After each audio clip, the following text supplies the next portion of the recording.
The sun crawled up over the endless ridges of the Arizona desert, painting gold over the dry earth and whispering through the tall grass that bordered Samuel Hayes' small patch of farmland. The young farmer, quiet and shy by nature, had been living alone for years in the shadow of his late father's house. He rose every morning before dawn, tending to the soil that yielded more dust than harvest, his calloused hands holding on to hope that maybe one day life would offer him more than the empty sound of wind through the corn rows. He had never known love, not truly. His neighbors often said he was the kind that keeps his heart behind a locked barn door. And that was true until the morning she came. Her arrival wasn't loud like a storm. It was soft, almost unnoticeable, like the wind shifting direction. Samuel was mending a broken fence when he saw her, standing beyond the field, still as the earth itself, her dark braids falling over her shoulders, eyes fierce and unyielding.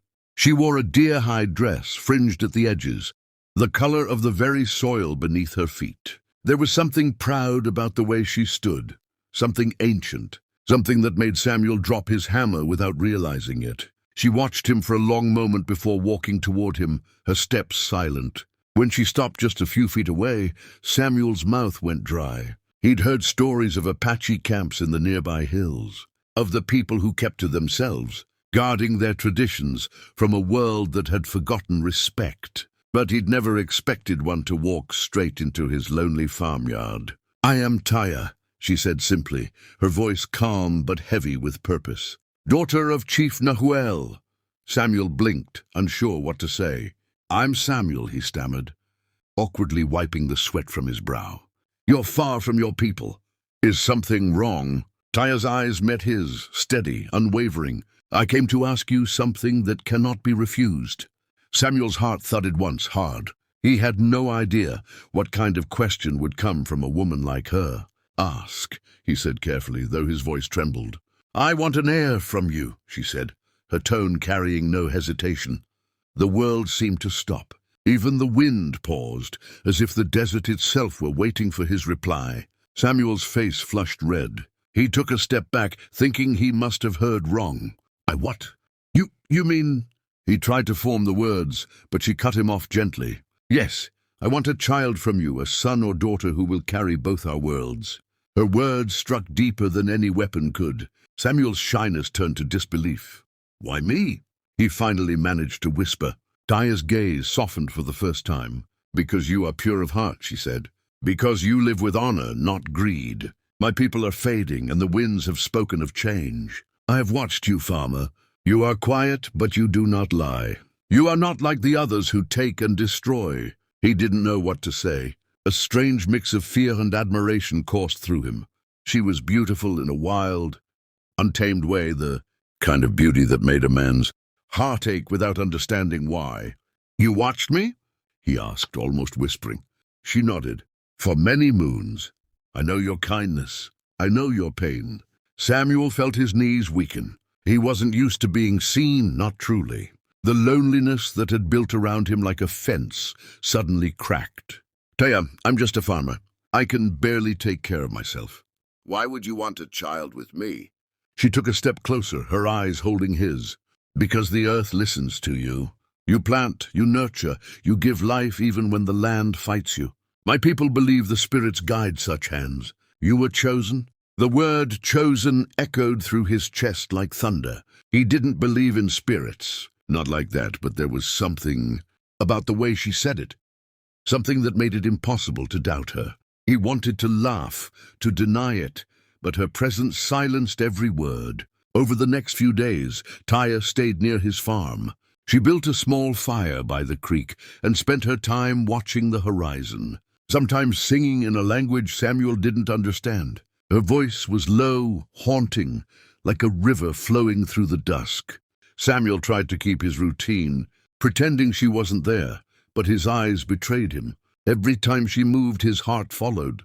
One evening, as the sun dipped low and the air grew cooler, Samuel found her sitting on a rock, her gaze fixed on the sunset. "Why me, Taya?" he asked again, his voice softer this time.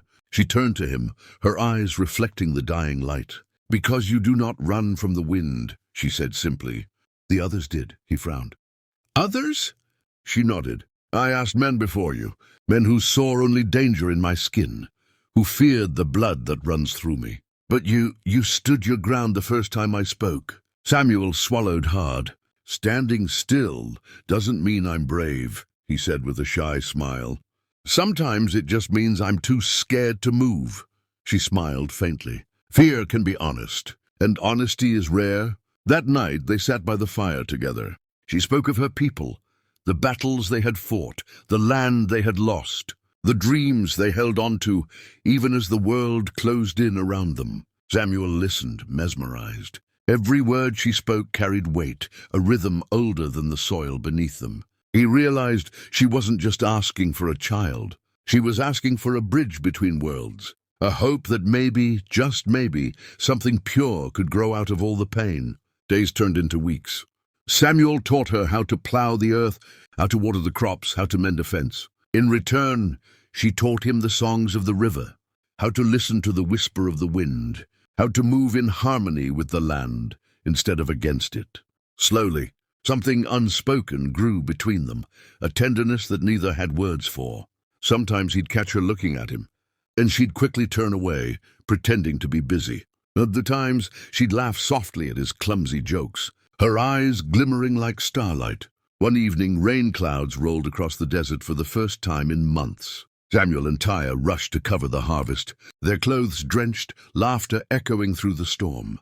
As the rain poured down, Samuel looked at her, hair wet, eyes bright, and something inside him broke open. Without thinking, he stepped closer.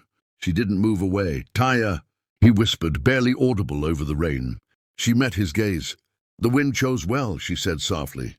That night, under the shelter of the old barn, they shared a moment that changed everything. It wasn't wild or hurried, it was gentle, like the meeting of two rivers that had always been meant to flow together. When the storm passed, silence filled the air, and for the first time in his life, Samuel didn't feel alone. The next morning, Tyre stood by the creek, the sunlight catching her braids. Samuel joined her quietly. You don't have to stay, he said, though his heart ached at the thought. She turned to him with that same fierce calm. I will stay until the moon tells me to leave, she said. And if the spirits bless us, I will carry the heir I asked for. Samuel didn't know what to say. All he knew was that his life, once small and colorless, had become something alive. The land seemed to breathe differently now. The crops grew stronger. Even the birds sang louder. It was as if Tyre had brought the heartbeat of the world itself with her. But deep down, Samuel feared the day she would go. He didn't understand her ways, didn't know the rules of her people. All he knew was that he had fallen in love with her, completely, silently, hopelessly. And as the moon rose full and silver above the desert, Tyre looked at the horizon with a knowing expression. Soon, she whispered to the night sky, the spirits will call. Samuel heard her words and felt the quiet dread settle in his chest. He knew then that the story between them was only beginning, that love, when born of two worlds, would face storms far greater than rain. For next chapter, please subscribe my channel. Your support, appreciate me. For new long stories. The moon had barely slipped beneath the desert horizon when Samuel felt the first tremor of fear ripple through his chest. A hollow ache that whispered of endings he wasn't ready to face. Tyre stood at the edge of his field, her silhouette carved against the pale light of dawn, her braids swaying softly in the cold breeze like dark ribbons of fate. For weeks she had moved through his world with a grace that stirred life into every corner of his farm. She had brought the river's song into his silent home, laughter into his lonely mornings, warmth into the cold corners of his chest where no one had touched before. And yet on this morning, something felt different, something in the way she looked at the mountains, as if listening to a call beyond the reach of human voices. Samuel walked toward her slowly, each step heavy with dread, his heart beating harder with every breath. Tyre, is it time? He whispered. She didn't answer at first, only closed her eyes as though feeling the earth. Beneath her feet, breathe in deeply before, exhaling a truth she couldn't ignore. The spirits speak, she said softly. They say the child has chosen its path. Samuel froze, his breath catching in his throat. Child? He asked, almost afraid to believe it. She placed his hand gently against her stomach, flat and calm beneath his trembling fingers. Life grows, she whispered. And in that moment, Samuel felt the world tilt, joy, fear, disbelief, and awe crashing into him like a sudden storm. He dropped to his knees, overwhelmed, his forehead pressing gently against her abdomen as if trying to feel the heartbeat of the future itself. Taya placed a steady hand on his head, her voice quiet and soothing. Our worlds are now bound, she said. But the joy he felt was tangled with another emotion, one colder, sharper. You're leaving, he murmured. She didn't lie. Taya never lied. My people must know. They must bless the child. Without the blessing, the spirits will turn their faces. Samuel clenched his fists, his voice cracking. Then I'll go with you. Her answer was immediate, firm, filled with the weight of centuries. No, you cannot. My people are not ready to see a farmer walk beside me. Old wounds bleed still. Samuel felt the sting in her words, not rejection, but truth carved from the bones of history. Still, he couldn't bear the thought of losing her. Will you come back? He whispered. Taya hesitated, and that hesitation cut him deeper than any blade. If the spirits will it, she said. Not yes, not I promise. Only the wind-bound words of her people. Samuel stood, desperation tightening his chest. Taya, I love you, he said, the words spilling from him like water from a cracked jug, raw, unpolished, but painfully real. Taya's eyes softened in a way he had never seen before. She lifted her hand to his cheek, her thumb brushing gently across his skin. Love is a river, Samuel. It flows whether we will it or not. I feel its water, too. She leaned forward, resting her forehead against his. But some rivers must pass through storms before they can rest. He pulled her into his arms, holding her as if the strength of his embrace alone could persuade fate to change its course. She held him back with equal intensity, her breath trembling against his neck. And then she stepped away. Just like that, distance returned, cold, inevitable, sacred. Samuel watched as she gathered her small belongings, slinging a leather pouch over her shoulder. She turned once more, her eyes lingering on his face, as if memorizing every line, every freckle, every fragile piece of him. The spirits blessed you, Samuel Hayes, she said. Never doubt your worth again. And then she walked away, her figure shrinking against the vast desert, vanishing into the rising sun as if the earth itself swallowed her. Samuel stood frozen long after she disappeared, the emptiness settling on him like a heavy winter blanket. The farm felt different now, too quiet, too still. But in the silence, he clung to one truth. She carried their child, and he would protect that child even if she never returned. Days slipped into weeks, and the ache of Taya's absence carved itself deeper into Samuel's chest than any drought or failed harvest ever had. Yet he forced himself to rise each morning, tending the fields with a quiet determination that bordered on desperation. The soil seemed to sense his loneliness, yielding more willingly beneath his hands, as though trying to comfort him with small mercies.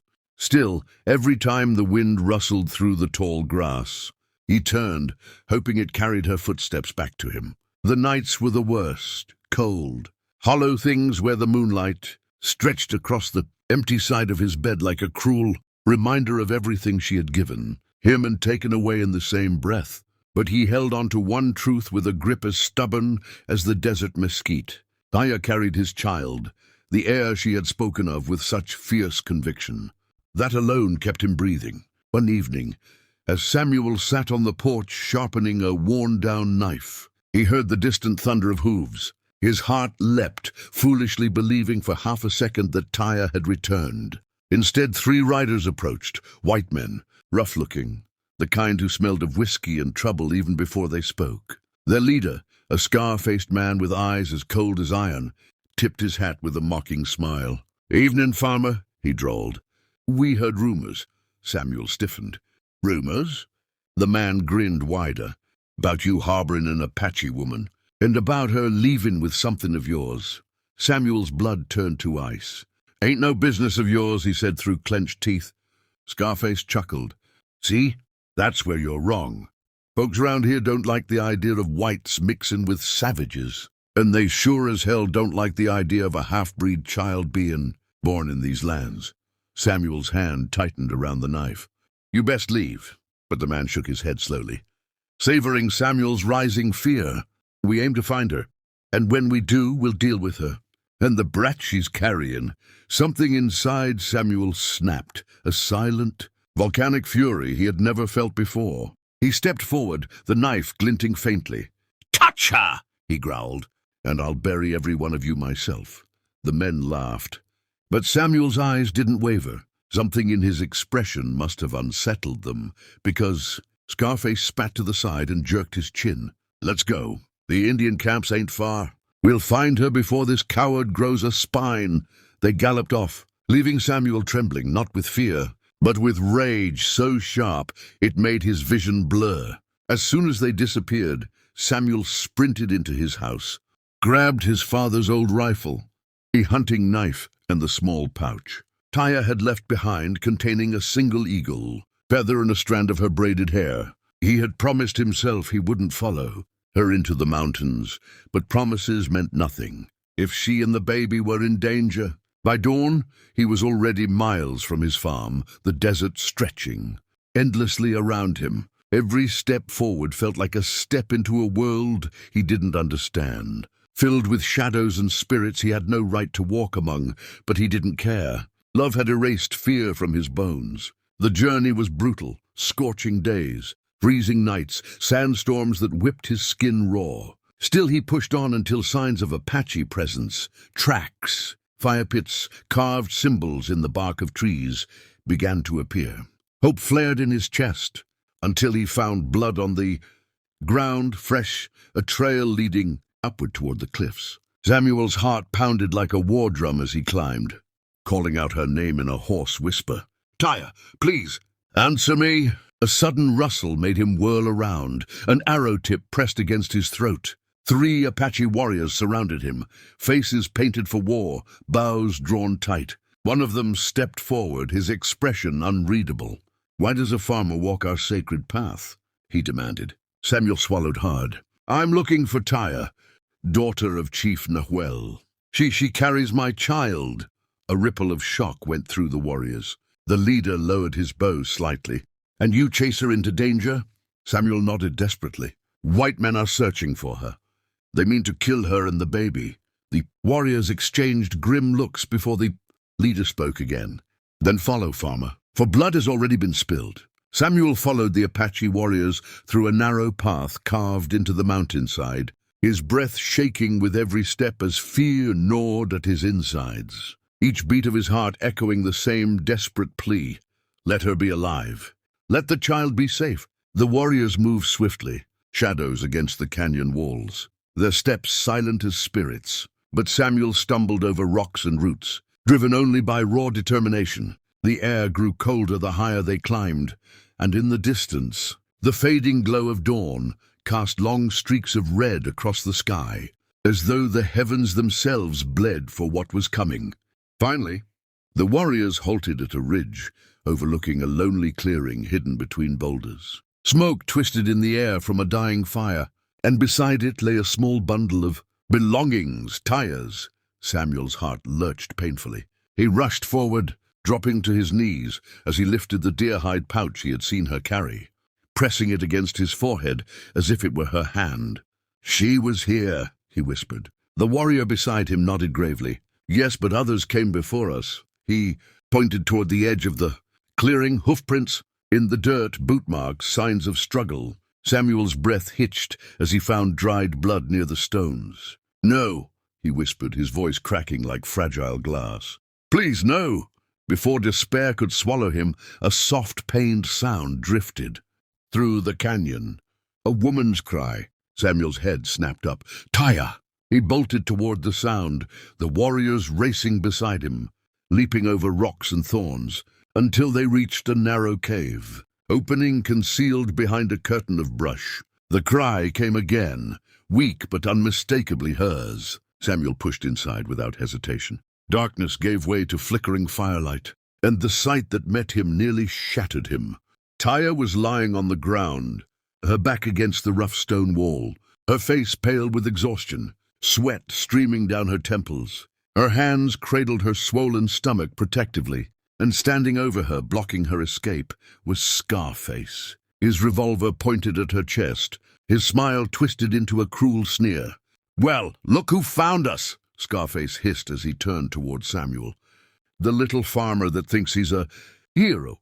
Samuel didn't think, didn't breathe. He charged forward, with a roar fueled by terror, rage, and love all tangled into one unstoppable force. Scarface fired, the bullet grazing Samuel's shoulder, spinning him sideways, but he didn't fall. He slammed into the man with such raw fury that the gun flew from Scarface's hand, clattering across the cave floor. The two men crashed to the ground, Samuel's fist smashing into Scarface's face again and again, years of loneliness, fear, and longing pouring out of him like a broken dam. "You won't touch her," Samuel roared, his voice animalistic. Scarface snarled and fought back, grabbing Samuel's injured shoulder and sinking his nails into the wound, until Samuel screamed. Pain flashed white-hot across his vision, but he didn't let go. The Apache warriors burst into the cave, arrows drawn, but they couldn't shoot with Samuel tangled in the fight. With a final surge of strength, Samuel heaved Scarface off him, sending the man crashing into a rock. Scarface stumbled up, blood dripping from his mouth, and lunged for his gun. But before he could grip the handle, an arrow pierced his chest with a sickening crack. He staggered, eyes wide in disbelief, then collapsed to the ground, unmoving. The cave fell silent, except for Taya's labored breaths. Samuel scrambled to her side, tears blurring his vision. "Taya, I'm here. I'm here." She looked up at him, her eyes filled with both pain and relief. "Samuel, I thought the wind carried you away." He took her hand, pressing it to his cheek. "Never. I will never leave you. Not now, not ever." Her breath shook as another wave of pain rippled through her. The Apache warriors glanced at each other with urgency. "The child comes," one said. "Now." Samuel's heart leapt into his throat. "What do I do?" "Taya, tell me what to do." She grasped his shirt tightly as a contraction tore through her. "Just stay. Stay with me. Let my eyes find yours." Samuel did. He knelt beside her, wiping sweat from her brow, whispering her name again and again like a prayer. Outside, the wind howled through the canyon, as if the spirits themselves gathered to witness the birth of a child promised by fate. Minutes felt like lifetimes as Taya pushed through pain so fierce Samuel felt helpless, terrified, overwhelmed by the magnitude of the moment. And then, just as the first sunbeam pierced the mouth of the cave, a newborn cry filled the air, a sound so pure, so powerful that Samuel's heart nearly burst. The warrior gently placed the child in Taya's arms, a perfect baby, small and strong, with dark eyes and a dusting of light brown on the crown of its head. Samuel reached out with trembling hands. Our child," he whispered. Taya looked at him, tears shimmering in her eyes. "The heir of two worlds," she breathed. Samuel kissed both of them, overcome with gratitude, love, and wonder. But the joy was short-lived, for danger still lurked beyond the cave, and the world was not yet ready to accept a child born of two histories.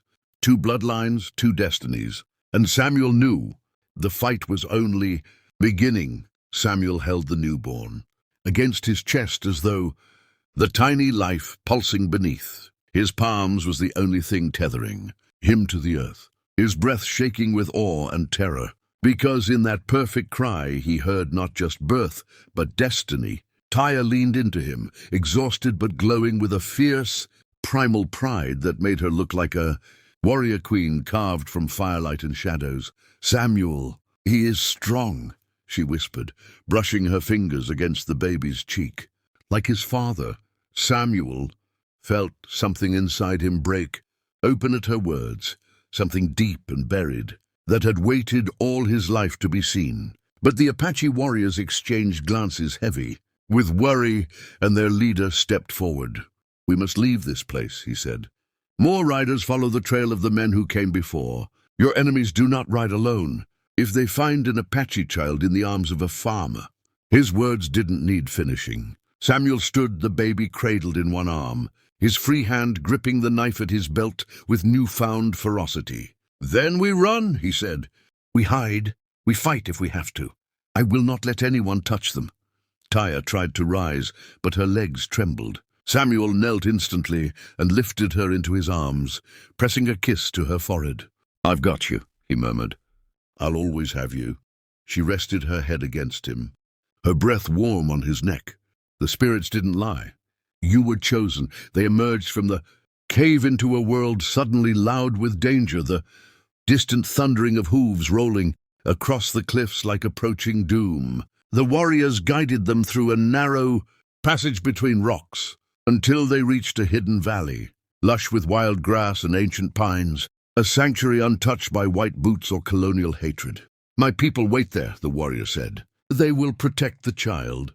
But Samuel shook his head, clutching the baby tight. "I'm coming too. I'm his father." The warrior stared at him for a long moment before nodding. "Then you must face the council."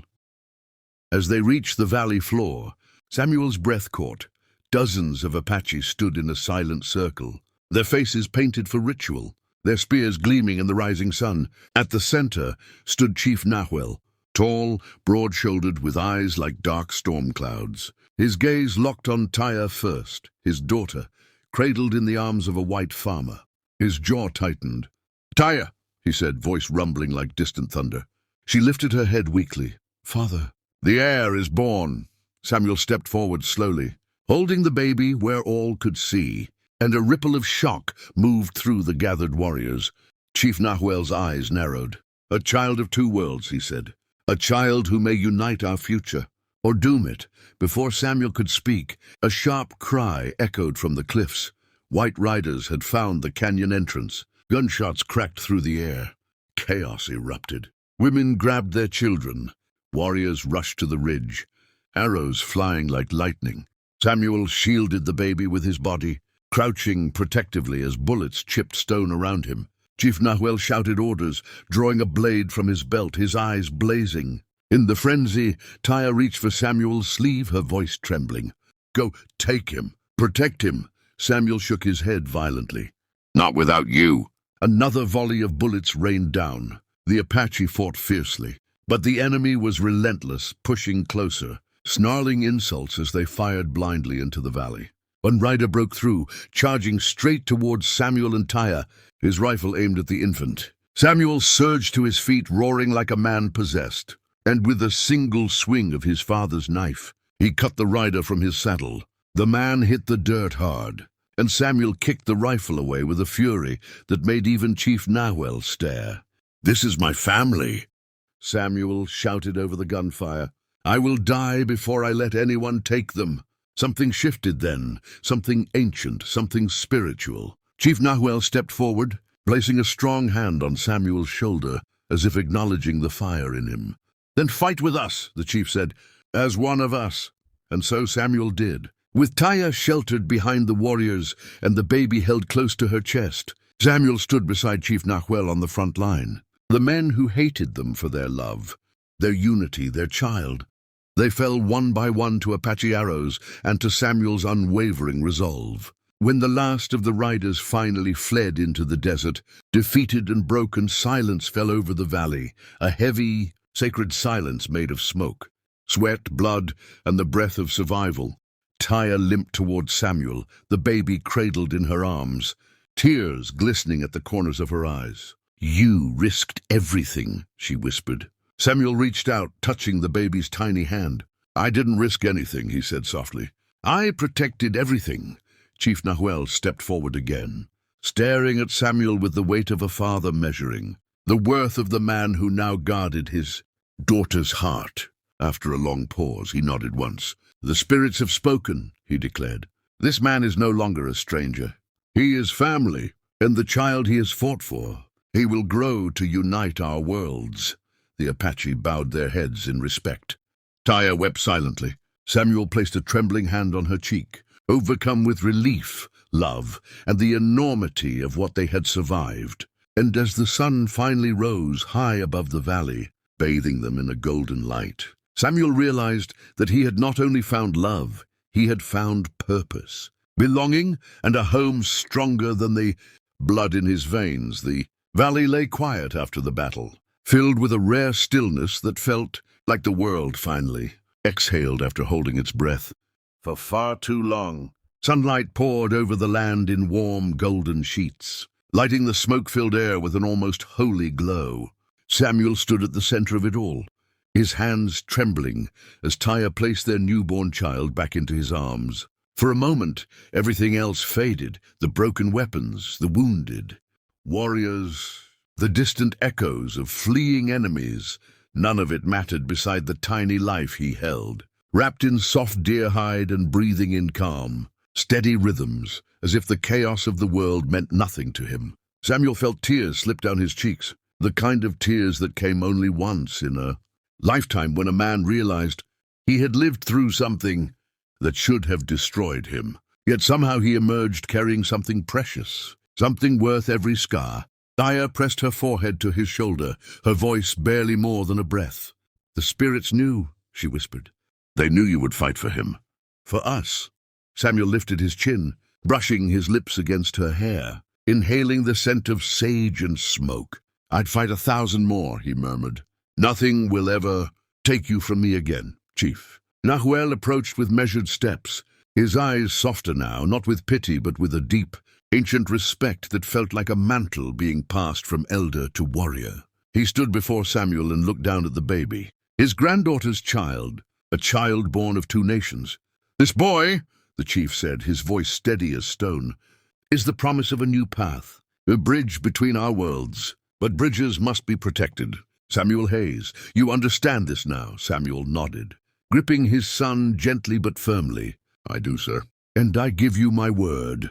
No matter the world's hatred, no matter the threats, no matter who comes at us, this child will grow to be strong, proud, and free. I will raise him to honor both your people and mine." Nahuel studied him for a long, heavy heartbeat, then offered something few white men ever received, a warrior's clasp on the arm, a gesture of acceptance. "Then you are no longer just a farmer," the chief said. "You are kin, and kin do not walk alone." The warriors nodded in agreement, forming a quiet circle around Samuel, Tyre, and the baby, as if sealing them inside a living shield. For the first time in his life, Samuel felt what it meant to belong, not because of blood or land or expectation, but because of the love he had chosen and the life he had fought for. As the sun climbed higher, Tyre led him toward the center of the valley, where a small ceremonial fire had been lit, its smoke rising straight into the sky like a prayer. She placed her hand on his and guided it toward the flames. "Name him," she said softly.